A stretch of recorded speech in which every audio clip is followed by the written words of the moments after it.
Into the ropes and off. A flying tackle by and a drop kick. 10 pounds of pure gold. Got to hold this just a minute. You want a little bit more? I'm a real heavyweight champion. Gotta be the best of me. More to me than anything I've ever done in wrestling. They call this the 10 pounds of gold championship.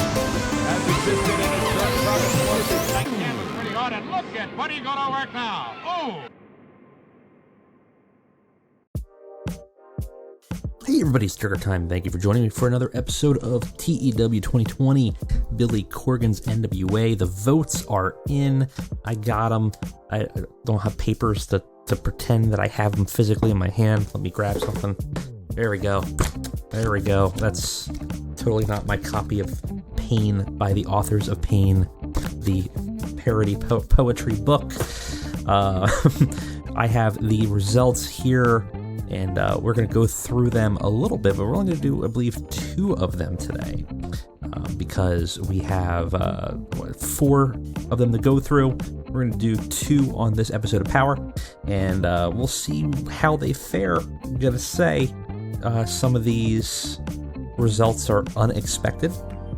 I've been told repeatedly in my Discord that shenanigans were happening, and certainly it looks that way because some of these decisions are, let's say, unconventional. But I think that makes it interesting. Makes for the next round maybe even more interesting. Because as you guys know, obviously you guys picked this round, but then I get to pick the next one with you guys picking the final. And the winner of the Crockett Cup getting a contract with NWA right away. Boom. And they get a shot for the titles.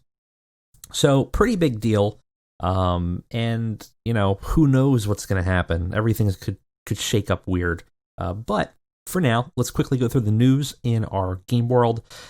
Fortunately, Nyla Rose is retiring, and I didn't realize she was 37, so, you know, kind of interesting. I don't know if that's correct or not, because I as far as I remember, I thought she was relatively green, so I thought she was in her, like, early 30s, but you know, that's not necessarily a shame, but you know, that's a big name for AEW that they're going to be losing. Something else interesting I noticed is that AEW Dark had a .01 TV rating with 14,000 viewers. Overall, having 15,000 viewers, I think, with the stadium. Our last show, we get a .03. We're getting 27,000, so we are rocking it if you consider in terms of the pantheon of YouTube wrestling. We are not doing too shabby, I have to say. I think we're really kind of getting on a roll here. We're no, you know, bigger show here or anything like that. We're not getting the crazy amounts of you know, well, okay, not DDT's not a good example. Anyone run Impact? We're probably not getting Impact buys right now. Actually, we're doing a little bit. No, there's the TV rating there. The advantage of being on a TV network is not hard to notice.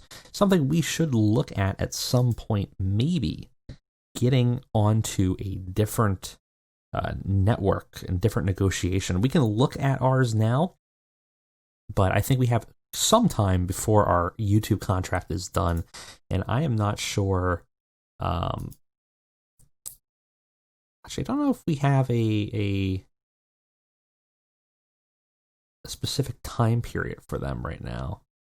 We actually have a very generous revenue split, which probably isn't right for the. Oh, that was for 55 for NWA for YouTube. That's actually kind of shocking.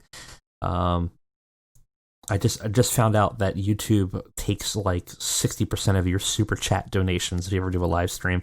So the 55% seems shocking to me in the game world. Who would negotiate with us right now? Just as any situation. So still not a lot of people. Nobody that we're looking for. What we're really looking for is we're looking for a small scale. This is the kind of coverage we want. We want something in the US, and we want probably terrestrial or cable subscriptions, right? So or free to air. No, maybe not free to air, but a commercial. Sorry, cable commercial, which in this case is only Access TV. Really, I'm guessing most of these maybe be lumped in terrestrial. Yeah, so something like this. We want like an MTV, a pop, would be nice. What requirements are needed here? Coverage small, generally against wrestling, which is not good. I don't know if we can see what requirements we would need. I don't know who these guys are, but we want something that's like a small coverage, because right now we're, I think, in the tiny. Well, again, internet. I don't know if YouTube really is tiny, but for the sake of the game, I guess is. The idea being that yes, it's a huge platform, but you're only getting a very small segment of that platform, versus like getting a time slot somewhere is a pretty big deal. But we would definitely want something like Destination America. We want something small, anything that's more than tiny. Would be a lot better. FX would be great. Probably ain't getting that. So we got some work to do to try to bring that up.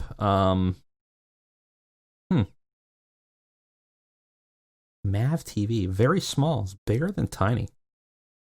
That's interesting.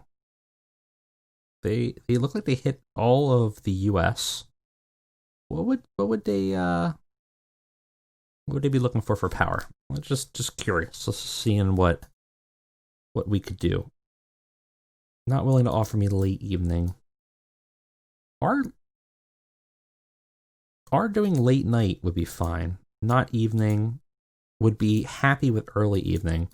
I think late evening late night is preferable. I think we would have to pay $25,000 per show for that deal.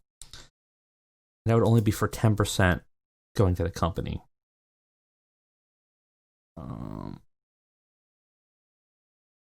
So we could get 40%. We have to pay $75,000 a show for that. Yeah, probably not gonna do that. Kind of want a situation where they pay us, but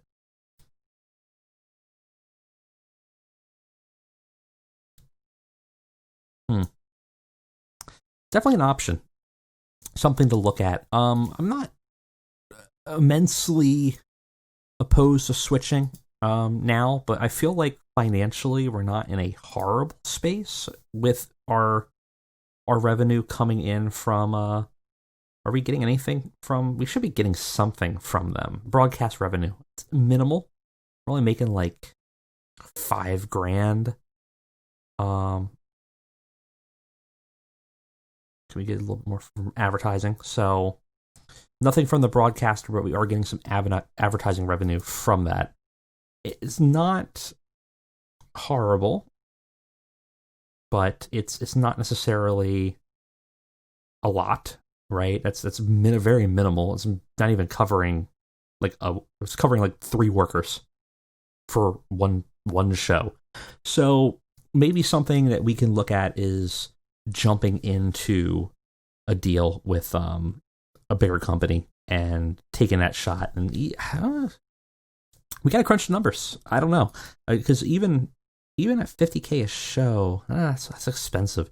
But I'm not sure what our what would be better, honestly, if we stay stuck with YouTube, or if we jump to one of those smaller network deals. Might actually do a little bit better on a network deal, even with less percentage. Because if we're only making $5,000, I mean, we got to be getting more from commercials, even at like 20%, 30%. Something to look at, but we're not gonna worry about it now. You guys are here for Power. Let's go ahead and move into it.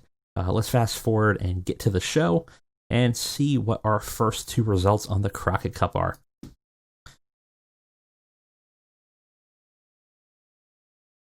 All right, before we got stopped here, we got some kind of decision. Pay raise request from Pillman Jr. He's not happy with being paid $380. You only want $390 a show? Sure. That's easy.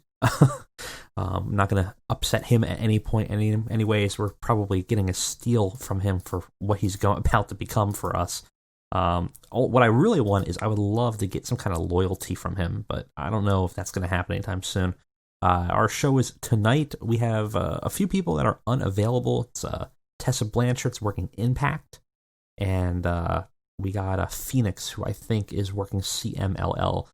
So no two guys, one cup, two guys, one tag versus Lucha Bros tonight. It's going to be a different matchup. We will see what it is. And we're going to do, I think we're going to do two of them tonight. So we'll do two tonight, two next week. Then we'll move on to the semifinals, and then the finals in another, 2 weeks. So we got, a month of these, basically, rounding it off. Our next show is not till the middle of July, so it should sync up perfectly, I think, where the final will happen, and then the next show will be the Great American Bash in 26 days, because in our universe, we still own it somehow. All right, let's go ahead and book the show. Let's see what happened.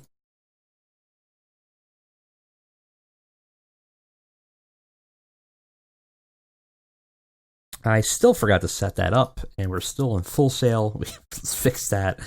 I gotta remember to fix that. It's killing me each time. It really is.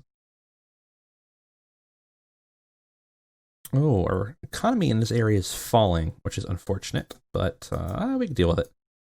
We do have a backstage incident. Just one. Ricky Morton and Josh. Uh-oh. What happened here? Oh. Ricky Morton now has a protege, or he's teaching Josh Woods. Well, there you go. Okay, sure. Why not? Like I said, those two, I think, are the only people that are absent. Actually, Phoenix is here, so we might even do that one. I don't know. We'll have to figure out which one we're going to do. Let's go ahead and let's book the show, and we'll see what the results that you guys have picked for these rounds of the Crockett Cup. Alright guys, we are ready. This is a lean one.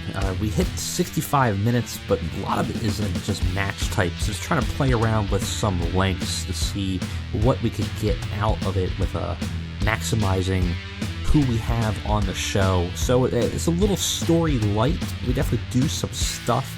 But let's go ahead and see how this shakes out. I have no idea if it's even going to be good with some of the things I've done, but let's check it out.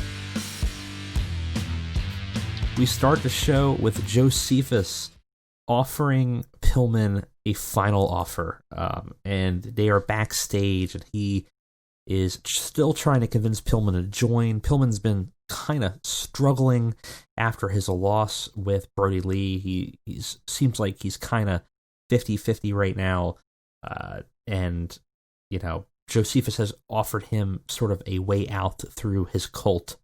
And he says, Pillman, I see that fire, I see that struggle. You could be a champion. You just need to harness that light within. I have foreseen 2 futures for you, and this is the fork in the road. One of those futures, you succeed and have riches beyond imagination. The other, you flounder in despair until you are irrelevant. What future do you really want to choose for yourself? Pillman thinks for a bit and denies his offer. He tells him, I don't need some bullshit commandments or sermons to get me to where I'm going. I am going for that belt, and nothing is going to stop me. And Pillman walks out of the locker room, and Josephus is obviously visually very mad. Thought he had convinced him to join, to grow the cult, but Pillman is too headstrong, too on his own course, and failed to get recruited. Pillman is getting better as gimmick, which is nice, and we do advance the 10 pounds of gold storyline. 42 is not too shabby, I have to say. Afterwards, we do have an announcement saying that Pillman and Miroslav will be having a number 1 contendership match tonight in our main event. Both of them have been kind of respectively in their own kind of divisions, working their way up.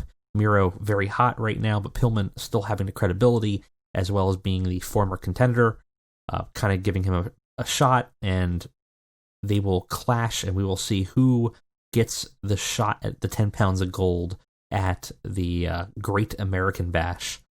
This does pretty well. Both people relatively over, so our segment rating is pretty strong, 46. Now, let us get into this nonsense. We have 2 guys, 1 tag versus Lucha Bros.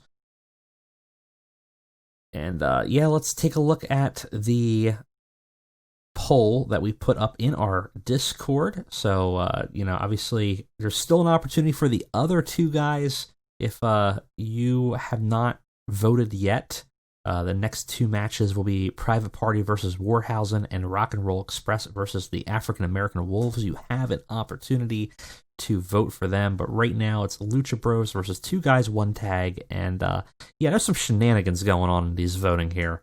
Let's take a look at this.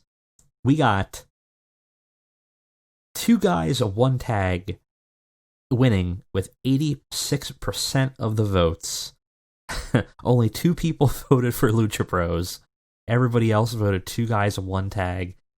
Joe in the Discord making grand appeals for his favorite tag team to move on, and that is what happens.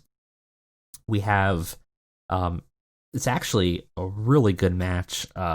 This was I think this was our Steal the Show match, but it had great wrestling and a decent crowd reaction. 2 guys, 1 tag defeat the Lucha Bros in 11 minutes. Silas Young pins Phoenix with a standing shooting star press. Phoenix is very upset with this match. So is Pentagon. We move on into Crockett Cup tournament. Josh Woods is obviously the weak link here, but Phoenix had a 79. Pentagon had a 76. Silas had a 54, and you guys voted for 2 guys, 1 tag. So we got a 57, mostly dragged out by the Lucha Bros, but unfortunately Lucha Bros do not move on in our tournament, and Silas Young and his little buddy move on in their stead. Afterwards, Scott Steiner comes out with the Shoney's Championship, and starts to cut another, promo about how, his championship's not being defended, and he's upset that the limelight's being wasted by these tag team division that needs the, cruiserweight brother kind of situation where he's just still upset. And again, Danhausen just pops up and just tells him to stop cursing. And Steiner just snaps and just attacks Danhausen and ends up leveling him. Got the crowd hotter. Seems like we now have full tension between Danhausen and Scott Steiner. How and what this will come out to be, who knows? But the segment does it very well. We have a 52, and it seems that despite also being in the tag division, Danhausen seems to have lurked his way into a singles match with Scott Steiner eventually, because obviously Steiner's going to want to tear this guy from limb to limb. And it's a 52. It's not bad. In our next Crockett Cup match, we have FTR versus Contra Unit. Let's go ahead and take a look at the polls and see who won this one. And this was the closest, but again, a surprise upset. I feel like there's some, maybe not shenanigans, but plotting of maybe FTR being too much of a favorite and throwing some Shyamalan twists in this tournament. But Contra Unit with 18 votes, or 75% of the vote from the Discord, does in fact win the poll. So we had to book this. FTR were not upset, but not displeased with the booking, but that's fine. They're not going to be working for us. Contra Unit defeat FTR in 17 minutes. Jacob Fatu pins Cash Wheeler with a Samoan drop.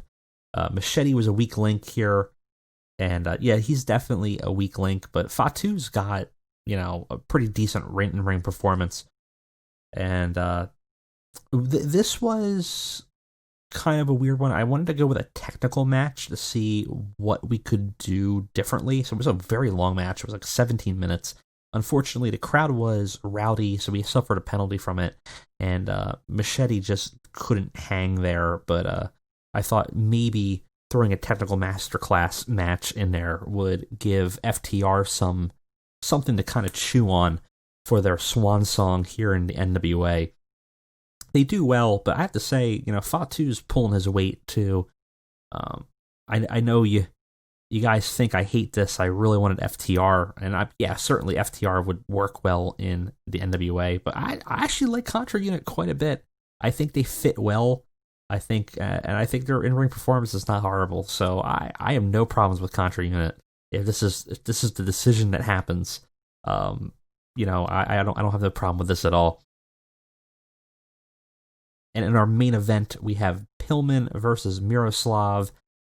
This match is pretty good. It's 44. The winner of this will become the number one contender in the Great American Bash. And it's good heat, decent wrestling. Miroslav defeats Pillman Jr. by pinfall after interference from Josephus.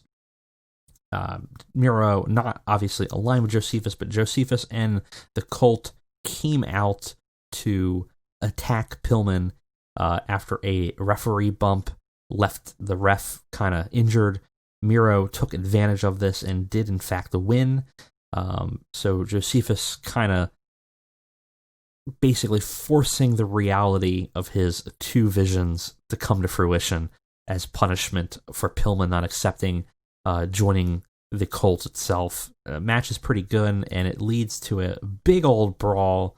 Josephus, Pillman, Connor, Victor, Colt Cabana, everyone's fighting in the ring and outside. Pillman's getting beat up left and right by the Colt. Meanwhile, Flip Gordon comes out of nowhere and attacks Colt Cabana. The whole chaos is happening. Flip's still trying to convince Colt to come back to the light, and uses this opportunity to kind of jump in and try to maybe knock some sense into him, or maybe just try to get them off of Pillman. We advanced both storylines with this. We had both Flip and Josephus fighting for a while, but there was not enough star power here, so that gave us a little bit of a hurt in terms of a segment rating. The fighting mechanic is something I'm still getting a handle on, but there's a mixture of your attributes and like your star power rating, so they struggled there, ultimately kind of hurting the final rating here for our segment. The show, I don't know what this is going to be. It was not one of our better ones rating-wise, but it might be like still 45. 47. It's enough to increase our popularity. Actually, I say that it wasn't better, but actually most of this is in the green. We just had two segments that kind of underperformed a little bit. And a lot of that had to do with me kind of messing around and trying things out. So overall, not the end of the world by any stretch of the imagination. Not bad. So we do have Contra Unit moving on, and 2 guys, 1 tag. We'll have to see how the other actually go. You do have an opportunity another week, probably be filming next Wednesday, so you got a couple days from when this goes up. If you're not on a Discord, jump in there. It's pretty fun, real casual, real big Jinder Mahal fans in there. So if you're big on Jinder Mahal, you'll get along with everybody in there. You go on the Discord, there will be polls right in a separate channel. Go ahead and vote for your guys that you want in the next upcoming bouts, because you still have an opportunity to vote. And then after that, it's my turn, and I'm going to throw a wrench in all your plans. So good luck. Scott Hall is retiring. What is our report for Power? Was excellent. Show went down well. Doing pretty okay. Dark's hanging in there over there too. And anything going on in the news here that we got to be worried about? Not really. I'm keeping an eye out for some hiring potential that we can maybe scout, and we are still looking for. Oh, Just Incredible is also retiring from in-ring competition. We are looking for some talent that might be a new star. Obviously, we already have like Miro, and we have a lot of star power, but it couldn't hurt to use a little bit more because we are financially, for the first time in his series for a very long time, we're doing okay.